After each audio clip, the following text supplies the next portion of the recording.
Welcome to of the record. నేను Kavya. Elections లో limited సీట్లలో పోటీ చేసి 100% స్ట్రైక్ రేట్ సాధించిన జనసేనాని పవన్ రానున్న ఎన్నికల్లో బలం పెంచుకోవడానికి ఇప్పటి నుంచే ప్రయత్నాలు మొదలు పెట్టారు. విశాఖ ఏజెన్సీలో వైసీపీకి బలమైన పట్టున్న సెగ్మెంట్లపై ఫోకస్ పెడుతూ జనసేన పునాదులు పటిష్టం చేసుకునే పనిలో పడ్డారంటున్నారు.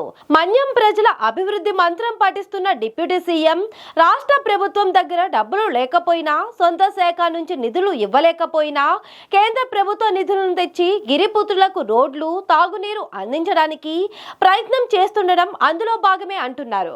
రాష్ట్ర నలుమూలల్లో ఉన్న గిరిజన తండాల్లో నెలకు ఒక్కసారైనా పర్యటించి గిరిజనుల అభివృద్ధికి నేనున్నాన్ని హామీలు ఇస్తుండడం వెనుక పార్టీ బలోపేతమే ఆయన వ్యూహంగా కనిపిస్తోంది.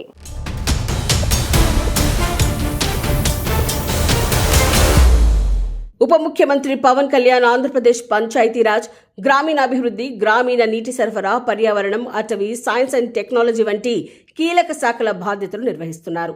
రాజకీయ నాయకుడిగా, జనసేన పార్టీ అధ్యక్షుడిగా, మంత్రిగా, డిప్యూటీ సీఎంగా ఆ మెగా ఫ్యామిలీ హీరో ఎక్కడా కూడా మెహర్బానీ ప్రదర్శించడం లేదు.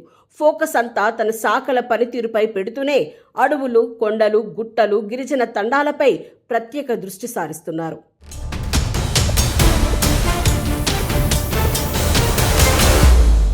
2019 ఎన్నికలకు ముందు పవన్ కళ్యాణ్ టీడీపీతో విభేదించిన తర్వాత ఆంధ్రప్రదేశ్లోని అన్ని జిల్లాల్లో సుడిగాలి పర్యటనలు చేశారు. ముఖ్యంగా మారుమూల ప్రాంతాల్లోకి వెళ్లి ప్రజల సమస్యలు అడిగి తెలుసుకున్నారు. జనసేన పార్టీ అధ్యక్షుడిగా తాము అధికారంలోకి వస్తే మీ కష్టాలను తీరుస్తామని హామీలు కూడా ఇచ్చారు. టీడీపీ, జనసేన 2019 ఎన్నికల్లో విడివిడిగా పోటీ చేయడం, జగన్ వేవ్ కలిసి రావడంతో జనసేన ఘోరంగా ఓడిపోయింది. 2 చోట్ల పోటీ చేసిన పవన్ కళ్యాణ్ ఓటమి పాలయ్యారు. దాంతో అంతా పవన్ కళ్యాణ్ పని అయిపోయింది అనుకున్నా ఎక్కడా తగ్గకుండా ఓడిపోయిన నెల రోజుల్లోనే మళ్లీ జనాల్లోకి వచ్చి జనసేన నాయకుల్లోనూ, కార్యకర్తల్లోనూ నమ్మకాన్ని క్రియేట్ చేయగలిగారు పవన్ కళ్యాణ్.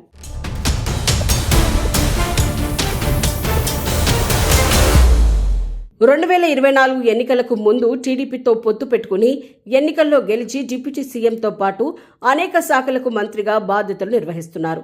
ఇక్కడి వరకు అంతా బానే ఉన్నా ఇంకా ఎన్నికలకు దాదాపు 4 సంవత్సరాల కాలం ఉండగానే పవన్ కళ్యాణ్ ఫోకస్ ఇప్పుడు మారుమూల ప్రాంతాలపై పడింది. ఎలాంటి అధికారం లేనప్పుడు పార్టీ అధ్యక్షుడిగా ఒక ప్లేస్కి వెళ్ళాలి అంటే ఎన్నో వ్యయ ప్రయాసాలతో కూడిన వ్యవహారం. కానీ ఇప్పుడు పవన్ కళ్యాణ్ డిప్యూటీ సీఎంతో పాటు అనేక శాఖలకు మంత్రిగా ఉన్న నేపథ్యంలో ఎక్కడికి వెళ్లినా అధికార యంత్రాంగం మొత్తం తోడు ఉండటంతో ఎవ్వరూ ఊహించని విధంగా ఆయన రిమోట్ ఏరియాలను సెలెక్ట్ చేసుకుని అధికార పర్యటనలు కొనసాగిస్తున్నారు.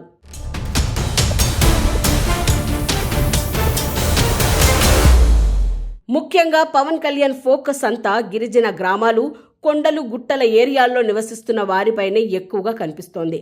పవన్ కళ్యాణ్ డిప్యూటీ సీఎం అయ్యాక ఏజెన్సీ ప్రాంతాల్లో ఎక్కువగా పర్యటనలు చేస్తున్నారు. వర్షాలను సైతం లెక్క చేయకుండా పార్వతీపురం, మన్యం జిల్లా, అల్లూరి సీతారామరాజు జిల్లాలో పర్యటించిన పవన్ కళ్యాణ్ ప్రజల సమస్యలు అడిగి తెలుసుకోవడమే కాకుండా ఎన్నో ఏళ్లుగా వినిపిస్తున్న డోలీ మోతరు లేకుండా చేశారు. సరైన రోడ్లు లేక ప్రజలు అష్ట కష్టాలు పడుతున్న ఏజెన్సీ ప్రాంతాల్లో చాలా రోడ్లకు మరమ్మతులు చేయించడంతో పాటు కొత్త రోడ్లు ఏర్పాటు చేయించి తండాల్లో రోడ్లు నిర్మింప చేస్తామని జనసేన పార్టీ అధ్యక్షుడిగా ఆయన ఎన్నికల సమయంలో ఎక్కడా హామీ ఇవ్వలేదు. ముఖ్యంగా గిరిజన ప్రాంతాల్లోని ప్రజలకు అలాంటి వాగ్దానాలు చేయలేదు. అయితే డిప్యూటీ అటవీ శాఖ మంత్రిగా, పంచాయతీరాజ్ శాఖ మంత్రిగా ఉన్న పవన్ కళ్యాణ్ ఏజెన్సీ ప్రాంతాల్లో పర్యటించి రోడ్ల నిర్మాణాలు వేగంగా జరిగేలా చర్యలు చేపడుతున్నారు. ముఖ్యంగా కేంద్ర ప్రభుత్వ నిధులకు తోడు ఆంధ్రప్రదేశ్ ప్రభుత్వ నిధులను కలిపి దాదాపుగా 1,005 కోట్ల రూపాయలతో ఆంధ్రప్రదేశ్లోని ఏజెన్సీ ప్రాంతాల్లోని రోడ్ల నిర్మాణానికి చర్యలు చేపట్టారు. ఇప్పటికే టెండర్లు పూర్తి కావడంతో అడవి తల్లి బాట పేరుతో ఏజెన్సీలోని గ్రామాలను కలుపుతూ ఈ రోడ్లు నిర్మాణం జరుగుతున్నాయి. కీలకమైన అటవీ శాఖ, పంచాయతీరాజ్ శాఖ రెండూ తన దగ్గరే ఉండటంతో రోడ్ల నిర్మాణానికి ఎలాంటి అవాంతరాలు లేకుండా చర్యలు చేపడుతున్నారు.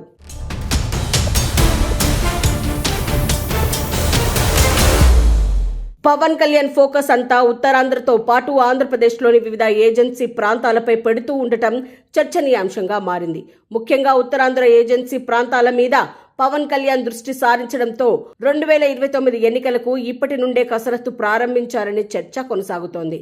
2019, 2024 ఎన్నికల్లో అల్లూరి జిల్లాలోని పాడేరు, అరకు అసెంబ్లీ నియోజకవర్గాలు, అరకు పార్లమెంటు నియోజకవర్గాన్ని వైసీపీ కైవసం చేసుకుంది. 164 సీట్లతో ప్రభుత్వాన్ని ఏర్పాటు చేసిన అల్లూరు జిల్లాలో ఉన్న ఏజెన్సీ నియోజకవర్గాలైన పాడేరు, అరకు అసెంబ్లీ, అరకు పార్లమెంటు స్థానాన్ని గెలుచుకోలేకపోవడంతో టీడీపీ జనసేనలో ఒకంత అసంతృప్తి కనిపిస్తోంది. దాంతో ఇప్పటి నుండే ఏజెన్సీ నియోజకవర్గాలపై దృష్టి పెడితే 2029 ఎన్నికల్లో ఖచ్చితంగా గెలవచ్చు అని జనసేనాని భావిస్తున్నారట. పవన్ కళ్యాణ్ సినీ గ్లామర్తో పాటు డిప్యూటీ సీఎంగా గిరిజన నియోజకవర్గాల్లో ఎక్కువగా పర్యటిస్తూ అభివృద్ధి కార్యక్రమాలు చేపడుతూ ఉండటం వెనుక రానున్న ఎన్నికల్లో వైసీపీని మట్టి గర్పించడమే వ్యూహంగా కనిపిస్తోంది. అందులో భాగంగానే పవన్ కళ్యాణ్ ముందు నుంచి ఈ నియోజకవర్గాలపై దృష్టి పెట్టి జనసేన పునాదులు బలోపేతం చేసుకునే పనిలో పడ్డారట.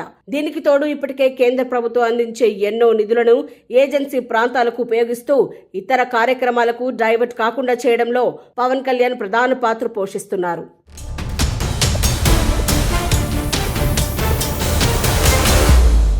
2024 ఎన్నికల్లో అరకు పార్లమెంటు స్థానం నుంచి పోటీ చేసిన బీజేపీ ఓటమి మూటగట్టుకుంది. 2029 ఎన్నికల్లో బీజేపీ అక్కడి నుంచి పోటీ చేసి గెలిచి తీరాలనే పట్టుదలతో ఉంది.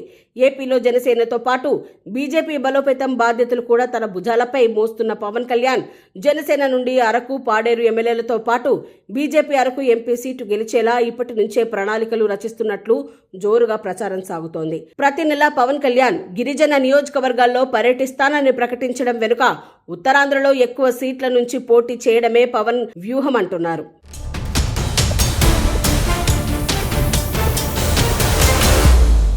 రాష్ట్రంలో 15 ఏళ్లు జనసేన టీడీపీ కూటమి ప్రభుత్వం ఉంటుందని పవన్ కళ్యాణ్ పదే పదే ప్రకటిస్తున్నారు.